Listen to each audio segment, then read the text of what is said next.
এক বুজুর্গ তার দুই মুরিদকে ডেকে ডেকে দুই মুরিদের কাছে দুইটা মুরগি দিয়া দিলেন আর বললেন, যাও যাও এই দুইটা মুরগি নিয়ে চলে যাও, এমন জায়গায় গিয়া দুইটা মুরগিকে জবাই করবা যেই জায়গায় দুনিয়ার কেউ দেখে না। আল্লাহর বান্দা বুজুর্গ দুই মুরিদের কাছে মুরগি দিয়া বিদায় করে দিলেন। দুইজন চলে গেল। একটু পরে একজনে মুরগি জবাই করে নিয়ে আসলো, আর একজন মুরগি জবাই না করে জীবন্ত মুরগি সহ নিয়ে আসলো। আল্লাহর গোলাম বুজুর্গ ওই মুরিদের কাছে জানতে চায়, ও মুরিদ, এই মুরগি তুমি কিভাবে জবাই করেছো? যেই জায়গা গিয়েছো ওই জায়গায় কি পৃথিবীর কেউ দেখে নাই?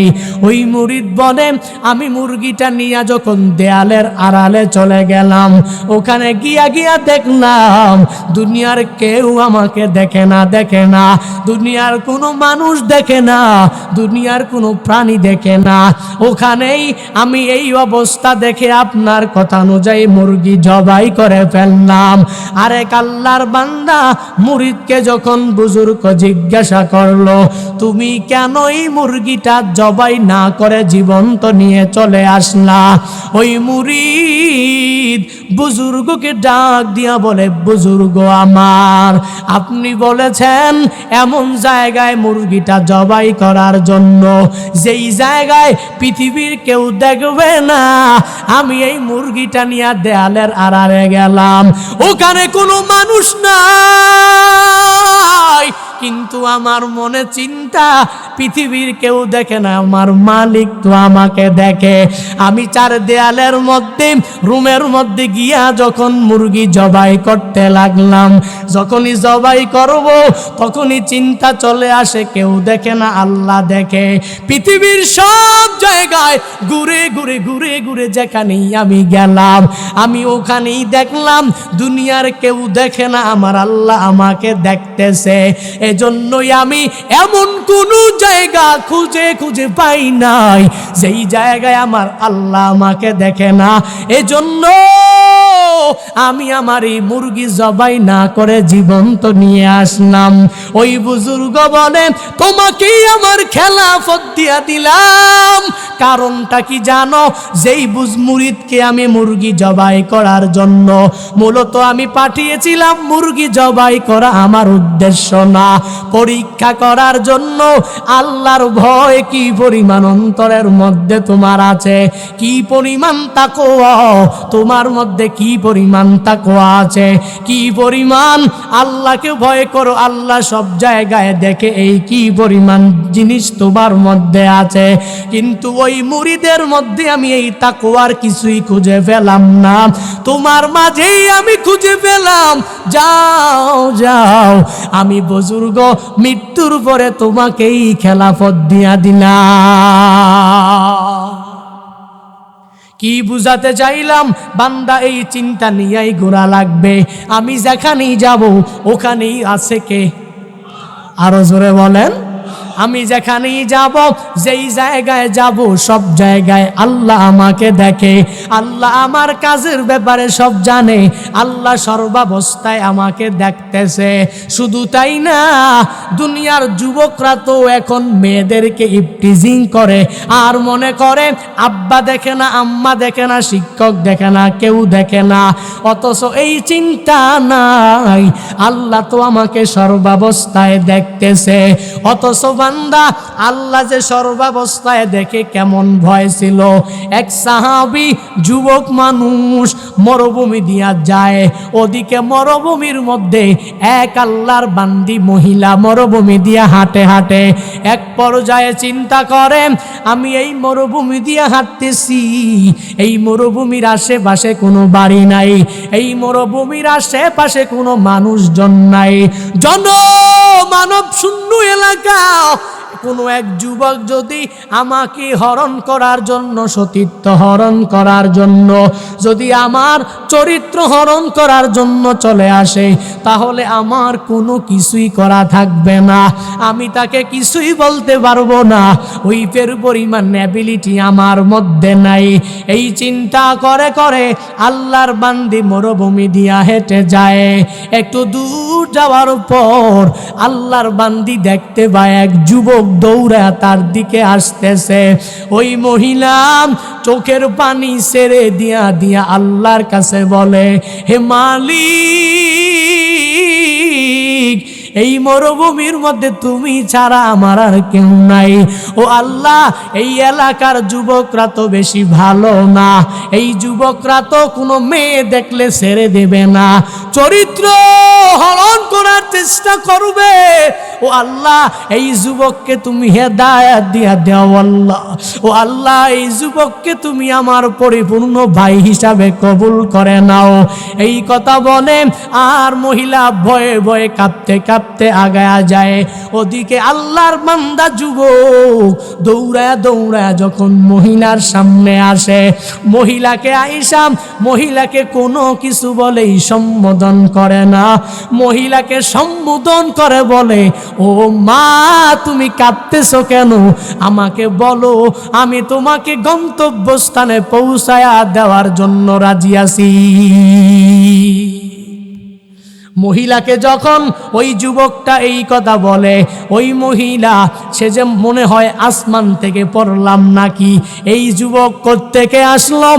এই বিশাল মরুভূমির মধ্যে কোনো মানুষ নাই, এই বিশাল মরুভূমিতে কোনো বাড়ি নাই, কোনো কিছুই নাই, কিন্তু এই যুবক আমার চরিত্র হনন করবে দূরের কথা, বরং আমাকে পটুকল দিয়া দিয়া পৌঁছায়া দিতে চায়।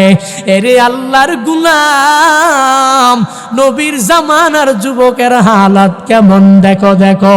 ওই মহিলা যখন ভয়ে ভয়ে কাঁপতেছে, যুবকটা ডাক দিয়া বলে, মা, আপনার কাঁপাকাঁপির প্রয়োজন নাই। কেন? ও মা, আপনি কাঁপতেছেন? মা ডাক দিয়া বলে, মহিলা ডাক দিয়া বলে, এরে যুবক, তুমি কোন এলাকার যুবক? আমি তো এই এলাকার যুবকদেরকে চিনি। এই এলাকার যুবকরা মহিলা দেখলে চরিত্র হরণ করার চেষ্টা করে, কিন্তু তুমি তো ওই রকম না, তুমি তো একদম বিপরীত ধর্মী এক যুবক। ওই যুবকটা চোখের পানি ছেড়ে দিয়া দিয়া দিয়া মহিলাকে বলে, ও মা, আজ থেকে কিছুদিন পূর্বেও আমি ওই রকম ছিলাম, আমি ছিলাম এমন যুবক, আমি যখন কোনো মহিলাকে দেখতে পেতাম তখন ওই মহিলার চরিত্র হরণ করার জন্য সর্বাত্মক চেষ্টা করতাম। কিন্তু কিছুদিন আগে আমি আমার নবীর হাতে কালিমা পড়ে পড়ে মুসলমান হয়েছি। আমার ধর্ম ইসলাম আমাকে শিক্ষা দিয়েছে, না না না না, যদিও কোনো মানুষ নাই এখানে, যদিও কোনো বাড়ি নাই এখানে, যদিও কোনো ঘর নাই, কিন্তু আমার ইসলাম তো বলে আমি অদৃশ্যের উপরে বিশ্বাস করে ঈমান এনেছি, যার কারণে আমি নবীর হাতে কালিমা পড়নেওয়ালা মুসলমান।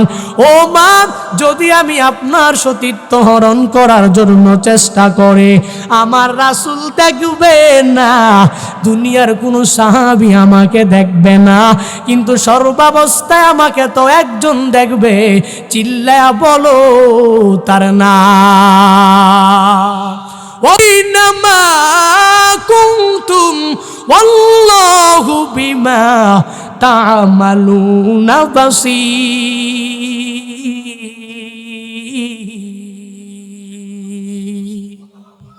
আল্লাহ বলেন, ওহুয়া মাকুম আইনা মা কুনতুম, আল্লাহ তো এমন রব তোমাদের সাথেই আছে, যেথায় মন চায় সেথায় যাও, তুমি যেখানেই লুকাও ওখানে তো আমার আল্লাহ আছে।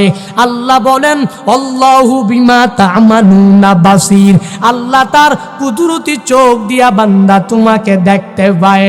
বলতেছিলাম, বান্দা তুমি মনের মধ্যে কি আছে আল্লাহ তো সব জানে, তুমি বাহানা করো নাকি অজুহাত করো, নাকি তোমার আসলে রোগ, আসলেই তুমি অক্লান্ত, আসলেই তুমি পরিশ্রমী। এই ব্যাপারে যদিও দুনিয়ার ইমাম সাহেব জানে না, দুনিয়ার মাতবর জানে না, আমার আল্লাহ তো পরিপূর্ণভাবে এই খবর রাখে। এজন্য তো বলি, বান্দা যদি তুমি অসুস্থ হয়ে যাও, রমাদানে ভাঙ্গ রোজা কোনো অসুবিধা নাই, তবে বান্দা একটার বদৌলতে আরেকটা রেখে দাও। আর যদি বান্দা তোমার এই চিন্তা থাকে আর মনে এই পরিমাণ কথা থাকে, আমার জীবনের শেষ মুহূর্তে আমি পৌঁছে গিয়েছি, আমার সুস্থ হওয়ার আর কোনো গ্যারান্টি নাই, আমি সুস্থ হতে পারবো না, মনে হয় অসুস্থ অবস্থায় দুনিয়া ছেড়ে চলে যাব, তাহলে বান্দা অসুবিধা নাই, প্রত্যেকটা রোজার জন্য ফিদিয়া দাও। আর ফিদিয়ার পরিমাণ কত জানো?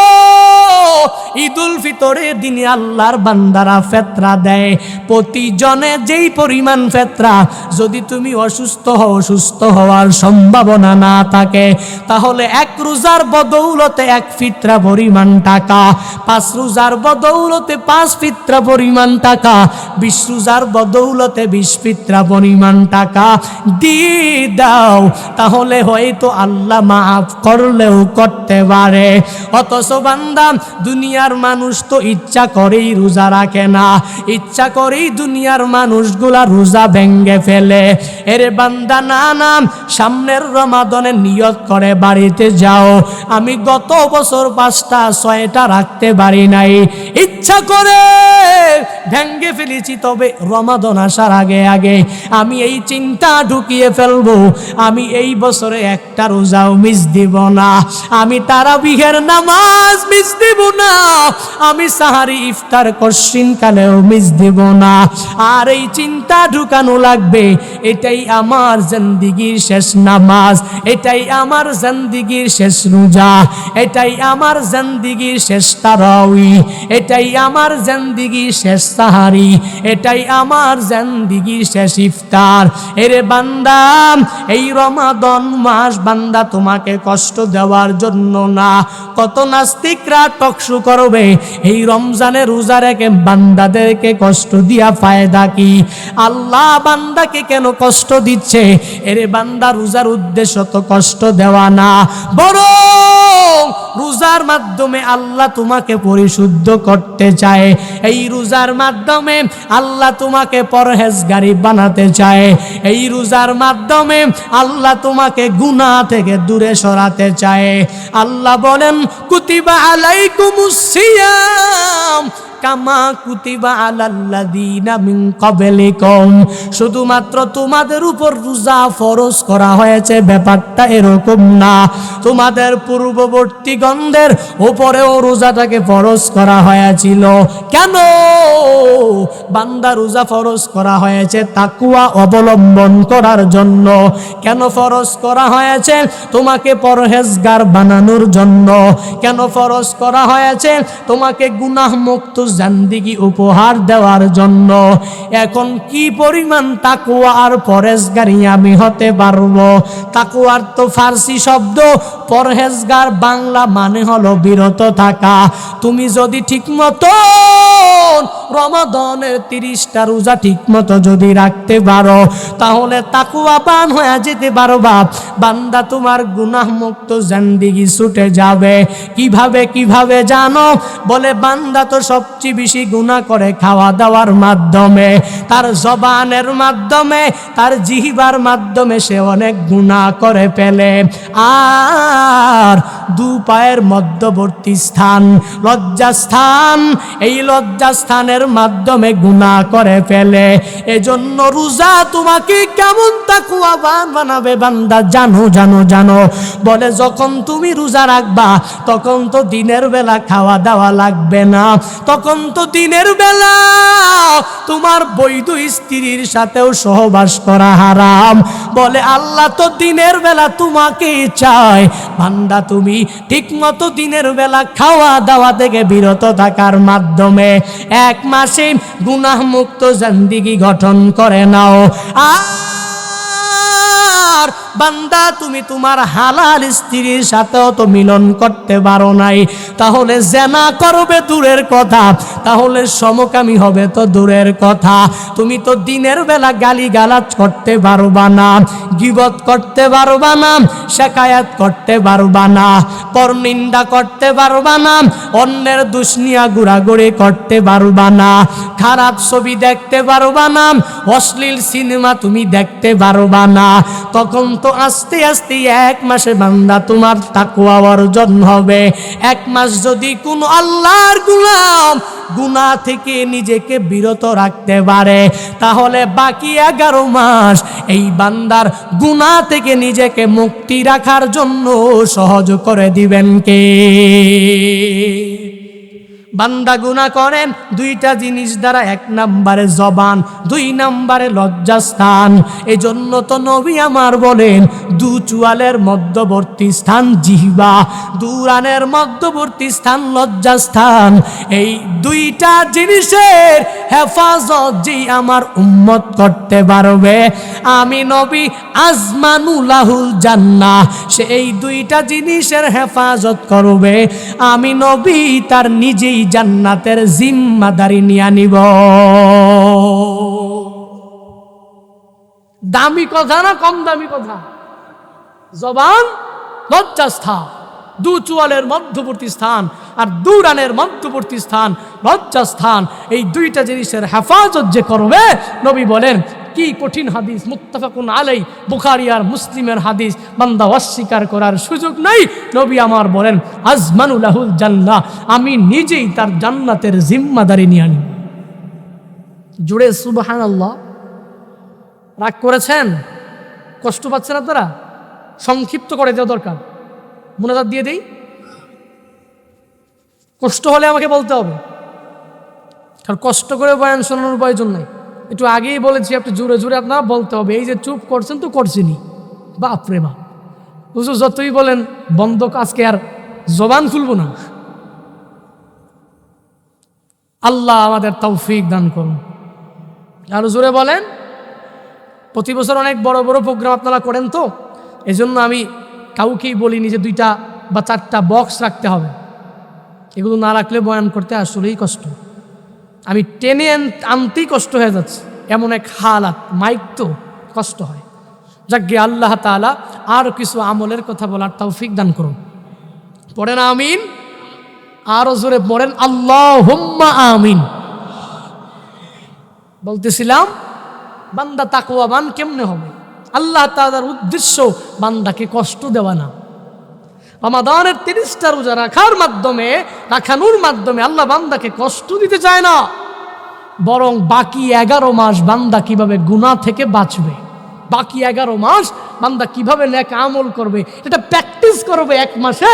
বাকি 11 মাস বান্দা করার জন্য নিজের জন্য একটা পরিপূর্ণভাবে সহজ হয়ে যাবে, আল্লাহ তাআলাও আসান করে দিবে। এই জন্য জবান, লজ্জাস্থান, 2টা হেফাজত করতে হবে, 2টার হেফাজত করতে হবে। রমাদানের রোজা রেখে গীবত করা যাবে, শিকায়াত করা যাবে, দুশ্চর্চা করা যাবে, গালমন্দ করা যাবে, অশ্লীল সিনেমা দেখা যাবে, জেনা করা যাবে না। বলে 2টা জিনিস দ্বারা মানুষের এত বড় গুনাহ হয়ে যায়, বান্দারা গীবতে লিপ্ত হয়ে যায়, শিকায়াত লিপ্ত হয়ে যায়, খারাপ কাজে লিপ্ত হয়ে যায়। এজন্য তো আল্লাহ বলেন ইয়া আইয়ুহাল্লাযীনা আমানু ইজতানিবু কাসীরাম মিনাজ-যন ইন্না বা'দাজ-যন্নি ইসমু ওয়া লা তাজাসসু ওয়া লা ইয়াগতাব বা'দুকুম বা'দা আইয়ুহিব্বু আহাদুকুম আইয়াকুলা লাহমা আখিহি মাইতান ফাকারিহতুমু ওয়াত্তাকুল্লাহ। আল্লাহ বলেন হে ঈমান ওয়ালারা, ইজতানিবু কাসীরাম মিনাজ-যন, অন্যের ব্যাপারে ধারণা করা থেকে বেঁচে থাকো। ইন্না বা'দাজ-যন্নি ইসমুন, নিশ্চয়ই কতক ধারণা বিশাল বড় গুনাহ। নবীজি বলেন ইয়াকুমুজ-যন ফাইন্নাজ-যন্না আকযাবুল হাদিস। তুমি যে একজনের ব্যাপারে ধারণা করলা, লোকটা ভালো না, লোকটা মন্দ, লোকটা খারাপ, লোকটা এই প্রকৃতির, যদি সে ওই প্রকৃতির না হয়, যদি সে গুনাহগার না হয়, যদি সে আমার মালিকের কাছে প্রিয় বান্দা হয়, তাহলে তোমার কথা সত্য হবে না মিথ্যা? এজন্য আল্লাহ বলেন তোমরা ধারণা করা থেকে বেঁচে থাকো। ইন্না বাদায-যন্নি ইসমুন, নিশ্চয়ই কতক ধারণা হলো অনেক বড় গুনাহ। আল্লাহ বলেন ওয়ালা তাজাসসু, একে অপরের দোষ নিয়ে ঘোরাঘুরি করো না। ওয়ালা ইয়াগতাব বাদুকুম বাদা, একে অপরের গীবত করো।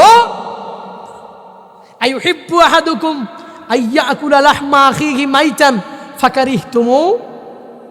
আল্লাহ প্রশ্ন করেন বান্দাদেরকে, হামজা ইস্তেফহাম দ্বারা প্রশ্ন। আইয়ুহিব্বু আহাদুকুম, তোমাদের কেউ কি পছন্দ করবে? কি ব্যাপারে? বলে হা হা আইয়াকুলা লাহমা আখিহি মাইতান, তার মৃত ভাইয়ের গোশত খাইতে কি সে পছন্দ করবে?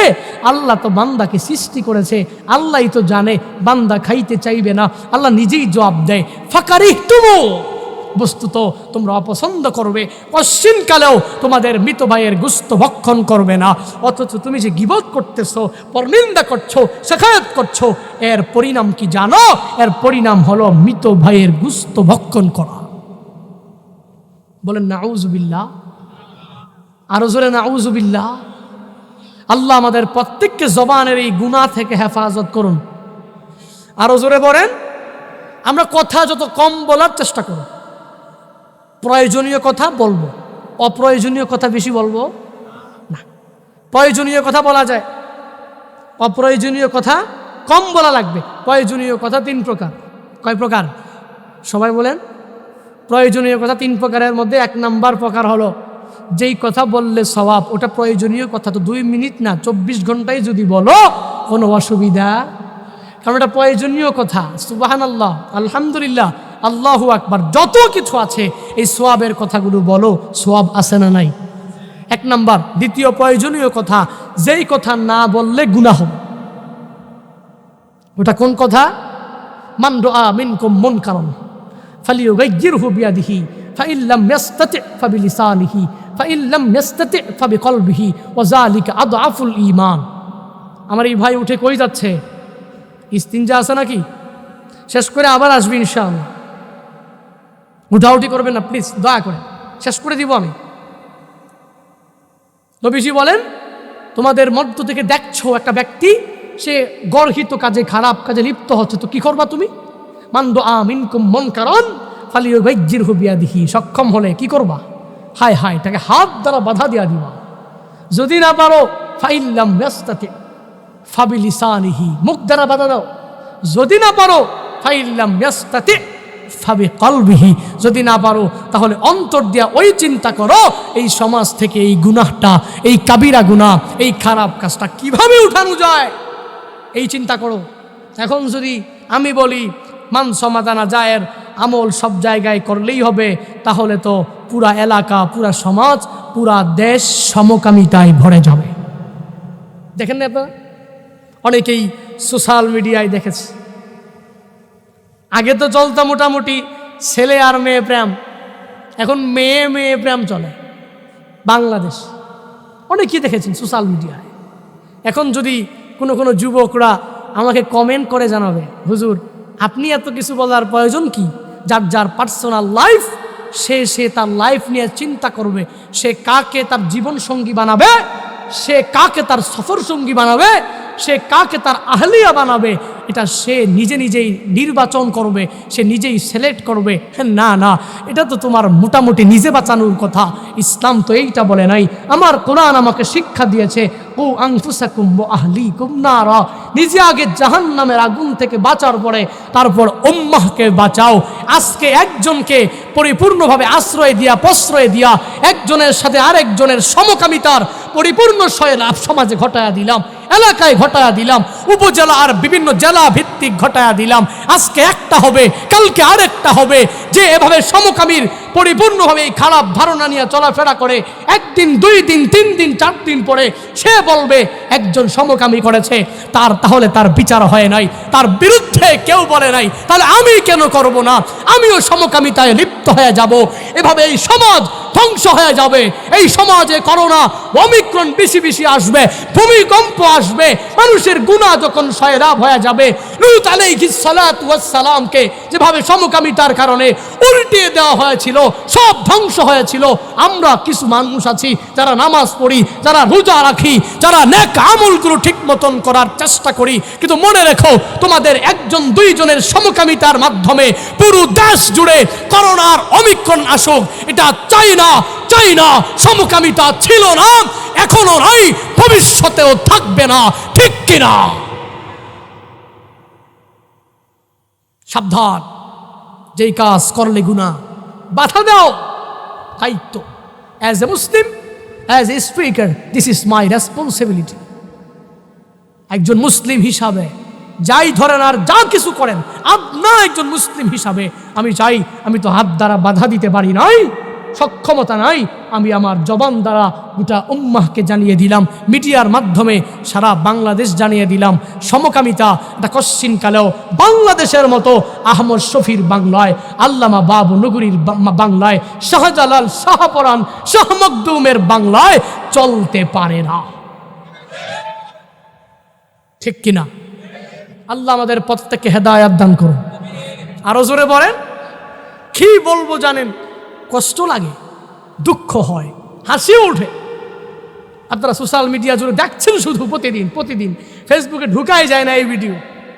কেউ মজা করে, কেউ সিরিয়াসলি পোস্ট দেয়, কেউ হাহা রিয়েক্ট, কেউ অ্যাংরি রিয়েক্ট, কেউ মজা করছে, কেউ ট্রল করছে, কেউ ফানি বানাচ্ছে, কেউ টিকটক করছে।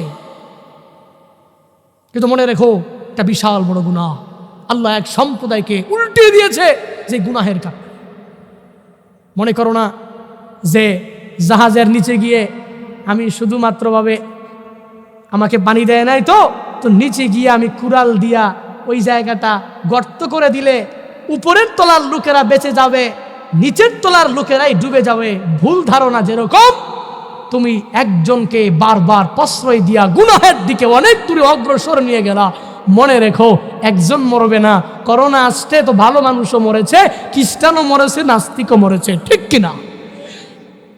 ওই সময় মালিকের দরবারে যতই কান্নাকাটি করো, আল্লাহ রাগ হয়ে গেলে তখন আর কোনো কিছু করা সম্ভব হবে না। সাবধান, জহরল ফাসাদু ফিল বাররি ওয়াল বাহর বিমা কাসাবাত আইদিন নাস। জলে স্থলে যা কিছু ঘটে সব আমাদের হাতের কামাই, হাতের কামাই। যে বলতেছিলাম যে হাসি উঠেছে এই বিষয়ে, যেটা নিউজ দেখলাম, আর তারাও বলছে একজনের নাম ফেসবুক আইডিতে ছিল কিউট লাভার, আর একজনের ছিল ম্যাক বালিকা। এরকম ফেক আইডি ফেসবুকে আছে না নাই? কথা বলেন। সাবধান যুবকরা, এই ফেক আইডির কবলে পড়ো না, জীবন ধ্বংস হয়ে যাবে। সারা জীবন কথা বলতেছো, 2 বছর 3 বছর বিশাল প্রেম, কিন্তু ছেলে মেয়ে না। সাবধান, সাবধান। পরে আবার এরা নাম দিয়েছে কলিজা নাম্বার 1, কলিজা নাম্বার 2, মেয়ে মেয়ে। আল্লাহ হেদায়েত দান করুন, আল্লাহ আমাদের বোঝ দান করুন, আল্লাহ আপনার জাহান্নামের ভয় আমাদের অন্তরে আপনি ঢুকিয়ে দেন। সকলে চিল্লায়া পড়ি আমিন। আরো জোরে বলেন। কোরআন তো বলে যুজ্জিনা লিন-নাসি হুব্বুশ শাহাওয়াতি মিনান নিসা। পুরুষের জন্য সুশোভিত করা হয়েছে মহিলা, পুরুষের জন্য সুশোভিত করা হয়েছে নারী। সে নারীকে দেখলে আকর্ষণ হবে, এটাই স্বাভাবিক, আকৃষ্ট হবে।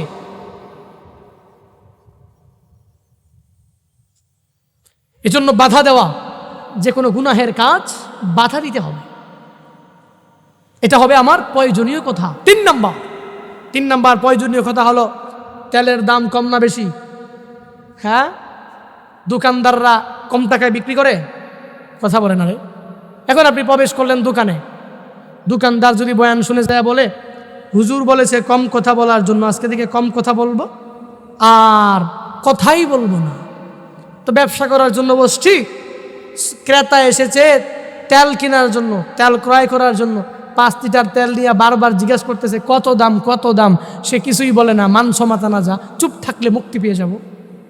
তো এখন আপনারে 500 টাকা দিয়ে আগের দামে চলে যাবে, ব্যবসায় লাল বাতি জ্বলবে।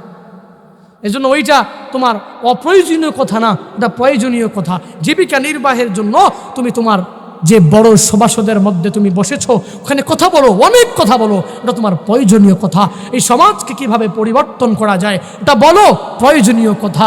ব্যবসার মসনদে বসে আছো, ওখানে তুমি কথা বলো, তোমার প্রয়োজনীয় কথা, তোমার মহাজনের সাথে কথা বলো, প্রয়োজনীয় কথা।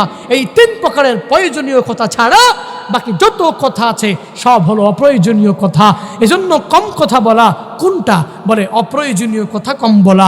আল্লাহ তাআলা আমাদের প্রত্যেককে প্রয়োজনীয় কথা বেশি বলার, অপ্রয়োজনীয় কথা কম বলার তৌফিক দান করুন। আরো জোরে বলেন। কোত্থেকে আসলাম? জবানের গুনাহ সবচেয়ে বেশি হয়। এই জন্যই, যার কারণেই, এই জবানের গুনাহের কারণেই আল্লাহ তাআলা তাকওয়াবানদেরকে পরিপূর্ণ পরহেজগার করার জন্য, গুনাহ থেকে তাদেরকে বাঁচানোর জন্য আল্লাহ পানাহার নিষেধ করে দিলেন। যত খাওয়া দাওয়া, গীবত, শিকায়াত, গালিগালাজ সব বন্ধ। এভাবে 1 মাস দিনের বেলা কোনো গালিগালাজ নাই, দিনের বেলা কোনো গীবত নাই, দিনের বেলা কোনো খারাপ কাজ নাই, দিনের বেলা লজ্জাস্থানের কোনো খারাপভাবে ইউজ করা নাই। এভাবে দিনের বেলা আস্তে আস্তে 1 মাস যখন তৈয়ার হয়ে যাবে, বাকি 11 মাস অটোমেটিক্যালি চলে আসবে। উদ্দেশ্য তাকওয়া। এবার রমাদান কোত্থেকে আসলো? রোজা কেমনে ফরজ হলো? ধরেই না 4টি ধাপ। রোজার 4টি ধাপ অতিক্রম করে তারপর রমাদানের রোজা পরিপূর্ণ প্রত্যেকটা বান্দার উপরে ফরজ হয়েছে। প্রথম ধাপ খেয়াল করে বুঝবেন। প্রথম ধাপ হলো আব্দুল্লাহ ইবনে মাসউদ রাদিয়াল্লাহু তাআলা আনহু থেকে বর্ণনা, আন্না রাসূলুল্লাহ সাল্লাল্লাহু আলাইহি ওয়াসাল্লাম কানা ইয়াসুমু 3 আইয়ামিন ফি কুল্লি শাহর। আব্দুল্লাহ ইবনে মাসউদ রাদিয়াল্লাহু তাআলা আনহু থেকে বর্ণনা, তিনি বলেন রাহমাতুল লিল আলামিন প্রত্যেক মাসেই 3টা করে রোজা রাখতেন। তো এই জন্য দেখা দেখি সাহাবায়ে কেরামরাও অভ্যাস হয়ে গিয়েছিল। কিছু সাহাবায়ে কেরাম রেখেছেন, কিছু যার ভালো লাগে নাই রেখেছেন, রাখেন নাই, যার ভালো লেগেছে রেখেছে। এটা ছিল রোজার প্রথম ধাপ। আমার নবীর যুগের প্রথম ধাপ গেল একটা। এবার দ্বিতীয় ধাপ কোত্থেকে আসলো? দ্বিতীয় ধাপের রোজা রাহমাতুল লিল আলামিন মক্কা থেকে যখন মদিনায় হিজরত করে চলে গেল, তখন বিশাল কাহিনী। সংক্ষিপ্ত করে হাদিসটা শোনায়া দেয়। عن عبد الله بن عباس رضي الله تعالى عنهما أن رسول الله صلى الله عليه وسلم قدم المدينة فوجد اليهود صياما يوم عاشوراء فقال لهم رسول الله صلى الله عليه وسلم ما هذا اليوم الذي تصومونه فقالوا هذا يوم عظيم أنجى الله موسى فيه وقومه وغرق فرعون وقومه فصامه موسى شكرا فنحن نصومه فقال رسول الله صلى الله عليه وسلم فنحن أحق وأولى بموسى منكم فصامه رسول الله صلى الله عليه وسلم وأمر بصيامه عبد الله بن عباس رضي الله تعالى عنه থেকে বর্ণনা, নবী আমার মক্কা থেকে মদিনায় যখন চলে গেলেন, হিজরত করে মদিনায় যাওয়ার পর নবী আমার দেখতে পায় ওয়াজাদাল ইয়াহুদা সিয়ামা ইয়াউমা আশুরা। নবী আমার দেখে আশুরার দিনে ইহুদিরা সবাই মিলে একটা রোজা রাখে, মুহররমের 10 তারিখের রোজা। নবী আমার এদেরকে জিজ্ঞাসা করে মা হাযাল ইয়াউমুল্লাযী তাসুমুনাহু, এটা কেমন দিন যেই দিনে তোমরা সবাই মিলে একদিনে রোজা রাখো? তারা আমার নবীকে বলে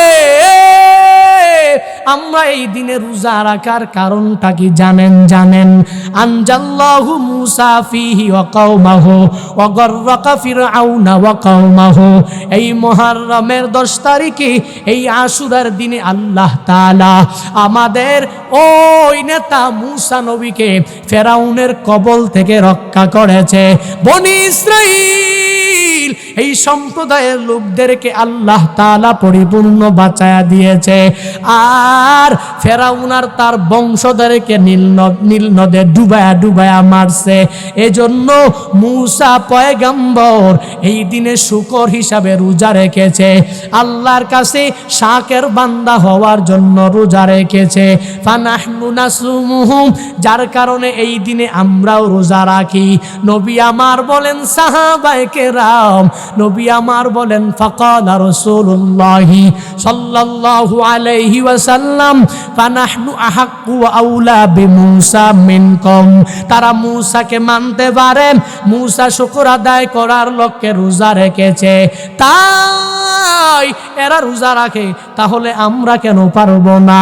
এদের চাইতে তো মূসার ব্যাপারে, মূসার ক্ষেত্রে আমরা অগ্রাধিকার যোগ্য, আমরা কেন পারবো না? নবী আমার বলেন আমরা একটা রাখবো না। ও সাহাবায়ে কেরাম, আমি যদি আগামী বছর বেঁচে থাকি তাহলে 9 মুহররম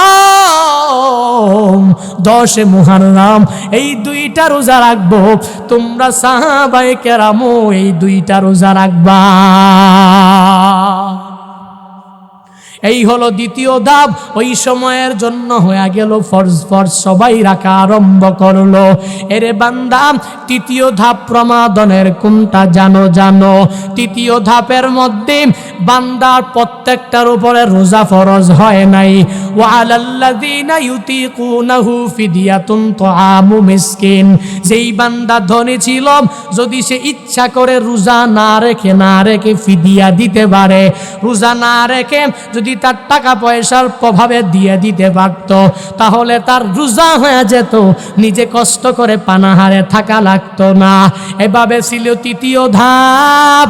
আর চতুর্থ ধাপ কোনটা বান্দা জানো? জানো চতুর্থ ধাপ কোনো ধনীর উপরে রোজা ফরজ না, কোনো গরিবের উপর না, কোনো পার্থক্য নাই। ধনী গরিব ছোট বড় যারাই আছে সবার উপরে ফরজ।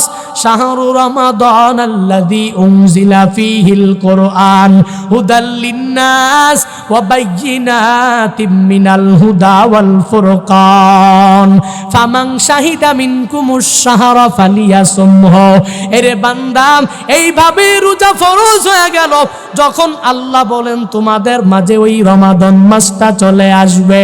ধনী বুঝি না, গরিব বুঝি না, টাকাওয়ালা বুঝি না, বাড়িওয়ালা বুঝি না, যারা এই রমাদান মাস পেয়ে যাবা, ওই রমাদানে সুন্দরভাবে রোজা রাখতে শুরু করে দাও। ওই রমাদানের 30টা রোজা রাখা তোমার জন্য ফরজ, রাখতেই হবে। এরে বান্দা, এই 4টি ধাপের মাধ্যমে রোজা ফরজ হয়ে গেল। এখন যদি কোনো আল্লাহর বান্দা ইচ্ছা করে বৃদ্ধাঙ্গুলি দেখায়, আবার হেঁটে হেঁটে খায় আর বড় গলা করে কথা বলে, তাহলে তো মুসলমান দাবি করতে পারবে, বান্দা তো মুসলমান কশিন কালেও হতে পারবে না। এরে বান্দা, বলতেছিলাম যে রুখসতের কথা, যদি তুমি অসুস্থ হও ভাঙ্গা যাবে, যদি অসুস্থ হও সফরে থাকো রোজা ভাঙ্গা যাবে। এজন্য তুমি এলাকায় রাস্তায় ঘুরে ঘুরে ঘুরে খাওয়া যাবে না, তোমার রেস্তোরাঁগুলাও খোলা রাখা যাবে না। রোজা ভাঙ্গার ক্ষেত্রে কাউকে সাহায্য সহযোগিতাও করা যাবে না। অনেক রেস্তোরাঁর মালিকরা রমাদান আসলে অজুহাত আর বাহানা দেখায়, আর সবাইকে বলে যদি আমার রেস্তোরাঁটা খোলা রাখি, বিদুর্মীরা আমার হোটেলে এসে খেতে পারবে, হসপিটালের রোগীরা আমার কাছে এসে খেতে পারবে। না না না, এটা তো মূলত তোমার অন্তরের আশা না। আগেই তো বলছিলাম অন্তরের ব্যাপারে বান্দা আল্লাহ জানেন, অন্তরের ব্যাপারে আল্লাহ সব খবর তোমার রাখেন। তুমি যেই কারণে রেস্তোরাঁ খোলা রাখো, মূলত রমাদানে কিছু টাকা পয়সা ইনকাম করার জন্য। আমি তো বলি এই ফরজ কাজ বান্দা তুমি আরেকটা বান্দাকে ভাঙ্গার জন্য, আরেকটা ব্যক্তিকে দিনের বেলা খাওয়ার জন্য ব্যবস্থা পর্দাটা নয়া করে দিলা। এই রেস্তোরাঁয় ইনকাম যদিও 50,000, এই রেস্তোরাঁয় যদিও ইনকাম বান্দা তোমার 1 লাখ হয়ে যাবে, খোদার কসম করে বলতে পারি বান্দা তোমার এই 50-1 লাখ টাকায় বিন্দু পরিমাণ বরকত হবে না। বলে আল্লাহ রুখসত দিয়েছে, আমি সকালবেলা ঘুরে ঘুরে খাওয়া দাওয়া করব, দুপুরেও খাবো, আল্লাহ রুখসত দিয়েছে, খাইতে অসুবিধা কি? না না, রেস্তোরাঁগুলো বন্ধ রাখা লাগবে। নিজে যদি ভাঙো তাহলে নিজে নিজে একা একা ঘরের এক কোনায় গিয়া খাও, যাতে কেউ না দেখে, সন্তানরা যাতে না দেখে, নিজের ঘরের মেয়েরাও যাতে না দেখে। কারণ তুমি যে গোপনে গোপনে না খেয়ে প্রকাশ্যে বান্দা তুমি খাইতেছ, মনে রেখো, মনে রেখো, তোমার ছেলে মেয়ে যখন তোমাকে দেখবে আমার বাবা দিনে খায়, তাহলে বোধহয় রোজা গুরুত্বপূর্ণ না। আমার মা দিনে ভক্ষণ করে, বোঝা যায় রোজা গুরুত্বপূর্ণ না। ছোট মানুষ তোমার কাজ ফলো করে, বাবার কাজ ফলো করে করে শিক্ষা নিবে, মার কাজ ফলো করে করে করে বান্দা শিক্ষা নিবে। এজন্য শিক্ষা নাও, বাড়িতে যা এই কাজগুলো করার চেষ্টা করো। যদিও তোমার জন্য রুখসত, ওগো আম্মা জান ভালোভাবে শুনে নিবেন, ও আম্মা জান, রমাদানে আপনাদের জন্য রুখসত, এজন্য তো দিনের বেলা দেখায়া দেখায়া খাওয়া যাবে না, এক জায়গায় গিয়া গোপনে গোপনে গোপনে খাওয়া দাওয়া করবেন, যাতে করে সন্তান না দেখে, অন্য কেউ না দেখে, তাহলে এরা গুরুত্ব দিবে না, এদের অন্তর থেকে রমাদানের রোজার গুরুত্বহীনতা চলে আসবে। এরে আল্লাহর গোলাম, আল্লাহ তাআলা তোমাকে পরিপূর্ণ কষ্ট দেওয়ার জন্য ব্যবস্থা করে নাই। না হয় আমার রব 2 দিন 3 দিন 4 দিন 5 দিন তোমাকে না খাওয়ায়া রাখতে পারতেন, আল্লাহ সাহারিতে বরকত বানায়া দিতেন না, আল্লাহ ইফতারের মধ্যে বাড়ায়া দিতে পারতেন না, বরকত দিতে পারতেন না।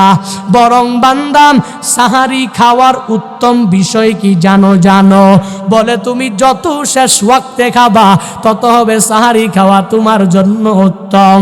আর ইফতারের সময় যখন হয়ে যাবে বান্দা তুমি বিলম্ব করতে পারবা না, বিলম্ব করলে মাকরু হয়ে যাবে। যা কিছু হোক ইফতার তোমার নির্ধারিত টাইমেই করা লাগবে। আল্লাহ যদি বান্দাকে কষ্ট দেওয়া আল্লাহর উদ্দেশ্য হতো, তাহলে সাহারির বিধানটা শেষ ওয়াক্তে খাওয়াটা উত্তমতা রাখতো না। ইফতারের সময়ে বরাবর সময়ে না খেলে মাকরু হতো না। এরে আল্লাহর বান্দারা, বরং সাহারি খাও, এই নিয়ত করে করে করে খাও, আমার প্রতি লুকমায় আল্লাহ তাআলা আমাকে সওয়াব দিবে। আমি নিয়ত করে সাহারি খাই, আমার গ্যাস্ট্রিক আল্লাহ আমাকে ভালো করে দিবে, আমার আলসার ভালো হয়ে যাবে, আমার ডায়াবেটিস ভালো হয়ে যাবে। এরে আল্লাহর বান্দারা, এজন্য তো রাহমাতুল লিল আলামিন বলেন, তাসাহারু ফাইন্না ফিস সুহুরি বারাকা, তোমরা সাহারি করো, কারণ সাহারির মধ্যে বরকত দিয়েছেন কে? ওই সাহারি খাও, সাহারির মধ্যে বান্দা বিপুল পরিমাণ বরকত রয়েছে। আজকের এই মাহফিল থেকে তালিম শিক্ষা নিয়া নিয়া নিয়া নিয়া বাড়িতে যাইবা। 1 নাম্বার, কোনো বাহানা করা যাবে না, অজুহাত দেখানো যাবে না। কারণ বান্দা দুনিয়ার মানুষকে বাহানা দেখায়া দেখায়া দূরে সরে যাওয়া যায়, দুনিয়ার মানুষকে বাহানা দেখাইয়া বান্দা বেঁচে যাওয়া যায়, আল্লাহর কাঠগড়া থেকে পার হওয়া যাবে না। 2 নম্বর শিক্ষা, আজকের এই মাহফিল থেকে তালিম নিয়ে নিয়ে নিয়ে বাড়িতে যাও। রমাদানের রোজা আমি রাখব, আমি সাহারি করব, ইফতার যা কিছুই করব, আমার নিজের পেট ভর্তি হবে আর আমার স্বাস্থ্য অনেক উন্নত হয়ে যাবে। এই উদ্দেশ্য থাকা যাবে না।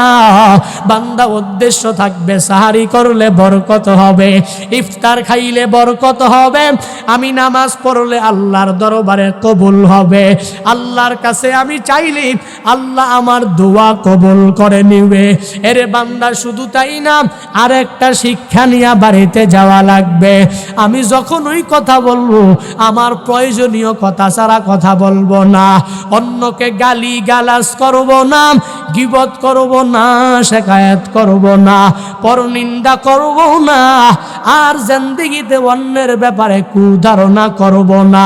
এই শাবান মাসে আল্লাহর কাছে বান্দা বারংবার বলো, আল্লাহুম্মা বারিক লানা ফি রজব ওয়া শাবান ওয়া বাল্লিগনা রমাদান। আল্লাহকে বলো, হে মালিক, আমার রজবে তুমি আমাকে বরকত দিয়েছো, এই শাবানে আমার হায়াতে বরকত বাড়িয়ে দাও, আর রমাদান পর্যন্ত আমার হায়াত বৃদ্ধি করে দাও। এরে বান্দা, এখনো সময় আছে, এরে যুবক আল্লাহর বান্দারা সময় আছে।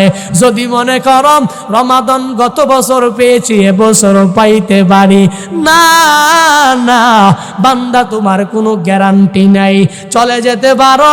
এই রমাদান আসার আগে আগে আল্লাহর কাছে বলো, হে আল্লাহ, রমাদান পর্যন্ত আমার হায়াত বাড়ায়া দেন। হে আল্লাহ, রমাদানের রহমত, মাগফিরাত, নাজাত আমার জন্য কবুল করেন। আল্লাহর কাছে যদি বান্দাই শাবান দিয়া যখন শরীরটা ধোয়ার পরে তোমার শরীর পাকা পুক্ত পবিত্র হয়ে যায়, যদিও শাবানের অর্থ ওই শাবান না, তবুও বান্দা রমাদান সম্মানিত মাস আসার আগে আগে এই শাবানে কোন আল্লাহর বান্দা নামাজি হতে চাও, রোজাদার হয়ে ঢুকতে চাও, নেক আমলওয়ালা হয়ে ঢুকতে চাও, দুটো হাত আমার মালিককে দেখায়া দাও। ওরে দয়ার মালিক, ও আল্লাহ, হাট হাজারি এই এলাকার জমিনের দিকে তাকায়া দেখেন আল্লাহ, অজপাড়া গ্রাম আপনার কতগুলো বান্দারা হাত উত্তোলন করেছে। ও আল্লাহ, এরা রমাদান পর্যন্ত হায়াত চায়। ও আল্লাহ, এরা রমাদানের রহমত, মাগফিরাত, নাজাত পেতে চায়। ও আল্লাহ, রমাদান না দেখায়া মৃত্যু দিয়েন না রে আল্লাহ। রমাদানের রহমত আমাদের জন্য কবুল করে নেন, রমাদানের মাগফিরাত আমাদের জন্য কবুল করে নেন, এই রমাদানের নাজাত আমাদের জন্য কবুল করে নেন। সকলে চিল্লা পড়ি আমিন। আলহামদুলিল্লাহি রাব্বিল আলামিন। والصلاة والسلام على سيد الأنبياء والمرسلين وعلى آله وأصحابه أجمعين يا أرحم الراحمين يا أرحم الراحمين يا أرحم الراحمين اللهم اجعلني صبورا واجعلني شكورا واجعلني في عيني صغيرا وفي أعين الناس كبيرا اللهم اجعلنا من المستجابين للدعوات اللهم إنا نعوذ بك من زوال نعمتك اللهم إنا نسألك الجنة ونعوذ بك من النار رب ارحمهما كما ربياني صغيرا رب ارحمهما كما রব্বায়ানি সগীরা। ওরে দয়ার মালিক, কুদরতের নজর দিয়া তাকায়া দেখেন আল্লাহ, ও আল্লাহ, গভীর রাত আপনার কতগুলো আশিকিন বান্দা নিয়া, আপনার কতগুলো জাকিরিন শাকিরিন প্রিয় বান্দাদেরকে নিয়া আমি গুনাহগার, আমার মতো গুনাহগার আসমানের নিচে জমিনের উপরে কেউ নাই। আয় আল্লাহ, জিন্দেগি রাশি রাশি পাহাড় পরিমাণ গুনাহ নিয়া তোমার দরওয়াজায় হাজির হয়ে গেলাম। ও আল্লাহ, জিন্দেগির সব গুনাহগুলো মাফ করে দাও। ও আল্লাহ, তুমি যদি মাফ না করো, যাওয়ার আর কোনো জায়গা নেই। ও আল্লাহ, দুনিয়াতে মা রাগ করলে বাবার কাছে যাওয়া যায়, বাবা রাগ করলে মার কাছে যাওয়া যায়, শিক্ষক একজন রাগ করলে অন্য শিক্ষকের কাছে যাওয়া যায়। ও আল্লাহ, মহাজন একজন রাগ করলে আর একজনের কাছে যাওয়া যায়। দুনিয়ার ভিক্ষুক এক দরজায় ভিক্ষা না পাইলে আরেক দরওয়াজায় যায়, আরেক দরওয়াজায় ভিক্ষা না পাইলে আরেক দরওয়াজার আশা করে দৌড়ায়া যায়। কিন্তু হে রব, আপনি তো আমাদের একজন মালিক, আপনার দরওয়াজা থেকে যদি তারা দেন রে আল্লাহ, ও আল্লাহ যাওয়ার আর জায়গা নাই, ও আল্লাহ জিন্দেগীর সব গুনাহগুলো মাফ করে দেন আল্লাহ। ওরে দয়ার মালিক, এই ময়দানে 3 শ্রেণীর লোক নিয়ে হাত উঠাই না। কারো জনম দুঃখিনী আম্মা নাই, আব্বা দুনিয়ায় বেঁচে আছে। কারো বাবা নাই, মা দুনিয়ায় বেঁচে আছে। কেউ এরকম এতিম, মাও নাই, বাবাও নাই। ওরে দয়ার রব, এই ময়দান থেকে বাড়িতে যাওয়ার পরে অনেক আল্লাহর বান্দা এমন আছে, মা দোয়া নিয়া নিয়া বিছানায় ঘুমাইতে যেতে পারবে না। ও আল্লাহ, যাদের মা নাই সে বুঝে মায়ের কত দাম। ও আল্লাহ, যাদের বাবা নাই সে বুঝে বাবার কত দাম। যাদের মা নাই, মার কবর জান্নাতের বাগান বানায়া দাও আল্লাহ। যাদের বাবা নাই, বাবার কবর জান্নাতের বাগান বানায়া দাও আল্লাহ।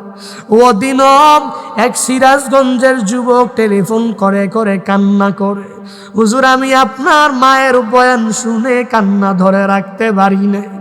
আমি বললাম, যুবক ভাই আমার, আপনার কি দুনিয়াতে মাটা বেঁচে নাই?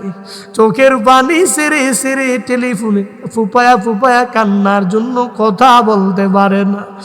আমাকে বলল, হুজুর 2013 সালে আমি আমার মাকে হারিয়েছি, এর আগে আমি আমার বাবাকে হারিয়েছি। যেই সময় আমার বাবা দুনিয়ায় নাই, দুনিয়াতে আমার মার মতো আপন ওই সময় আর কেউ ছিল না। আমি যখন স্কুলে কলেজে পড়তাম, কলেজ ছুটি হওয়ার পরে সারাদিন ক্লাস করার পরে আমি দৌড়াইয়া বাড়িতে গিয়ে মার চেহারা না দেখলে আমার ভালো লাগতো না। আমি আমার দরওয়াজার সামনে যাইতে দেরি, আমার মা আমার কাঁধ থেকে ব্যাগটা খুলে খুলে খুলে খুলে আমার কপালে চুমুকে আমাকে খাবার দিয়া দিত। কিন্তু কপালটা বড় খারাপ। একদিন আমার কলেজ ছুটি হওয়ার পর আমি যখন বাড়ির দিকে রওনা করলাম, আমি আমার বাড়ির দরওয়াজার সামনে যাইতে দেরি, আমার মাকে তো আমি ঘরে খুঁজে পাই না। সব প্রতিবেশীদেরকে আমি যখন বললাম, বলো না আমার মা কোথায়, তারা বলে তুই জানোস না, কলেজে থাকা অবস্থায় তোর মা স্ট্রোক করে পড়ে গিয়েছিল। সবাই ধরাধরি করে করে তোকে ধইরা তোর মাকে নিয়ে নিয়ে হসপিটালের বেডে মনে হয় শোয়া দিছে। যা যা, মনে হয় জীবনের শেষ দেখা মাকে দেখা লাগবে। আমাকে ভাই বলে, হুজুর আমার চোখের পানি সেরে সেরে আমি কান্না করে মার কাছে যখন আমি দৌড়ায় গেলাম, আমি দেখলাম আমার মা লাইফ সাপোর্টে আছে। আমি আমার মার হাতটাকে একটু ধরতে দেরি, আমার মা আমার চেহারা দিকে তাকায়া আমাকে বলল, বাবা এই জিন্দেগিতে দুনিয়ায় তোর বাবা নাই, আমি মা সারা তোর আর কেউ নাই, আমি মা বুধয়ে চলে যাব। ও সন্তান, তুই আর মা বলে ডাকতে পারবি না, তবে যা যা, আমি দোয়া করে দিলাম আল্লাহ তোকে দুধে ভাতে রাখবে। যুবক বলে, হুজুর আমার মা দোয়া এমন ভাবে কবুল হয়েছে, আমি আমার আব্বা আম্মা ছাড়া কত কষ্ট করে করে টিউশনি করে করে কোনো রকম পড়াশোনা করলাম, আজকে আমার বিবাড়িয়াতে বড় এক চাকরি হয়ে গেল, আমার মাসে লাখ টাকা বেতন, কিন্তু আমার কষ্টের ব্যাপার আমার ওই দোয়া করনে বলা আম্মাটা দুনিয়ায় নাই। ওরে দয়ার মালিক, ওই জনম দুঃখিনী আম্মা এই ময়দানে অনেকে আছে, অনেকের নাই। আয় আল্লাহ যাদের নাই মার কবর জান্নাতের বাগান বানাও। আয় আল্লাহ যাদের বাবা নাই বাবার কবর জান্নাতের বাগান বানাও। আমাদের যাদের আব্বা আম্মা বেঁচে আছেন মা বাবার দোয়া নিয়ে চলার তৌফিক দান করো আল্লাহ। মা বাবার চেহারার দিকে নেক নজর দিয়া তাকাইয়া কবুলিয়াত হজ উমরা কামাই করার তৌফিক দান করো আল্লাহ। আয় আল্লাহ জীবনে একবার মক্কা মদিনা যাওয়ার মতো তৌফিক তুমি সবাইকে দাও। আয় আল্লাহ আমরা যারা রমাদানে যাওয়ার জন্য নিয়ত করলাম ও আল্লাহ সহি সালামতে তুমি নিয়ে যাও। আয় আল্লাহ মক্কা মদিনা না দেখাইয়া মৃত্যুর ডাক দিও না রে আল্লাহ।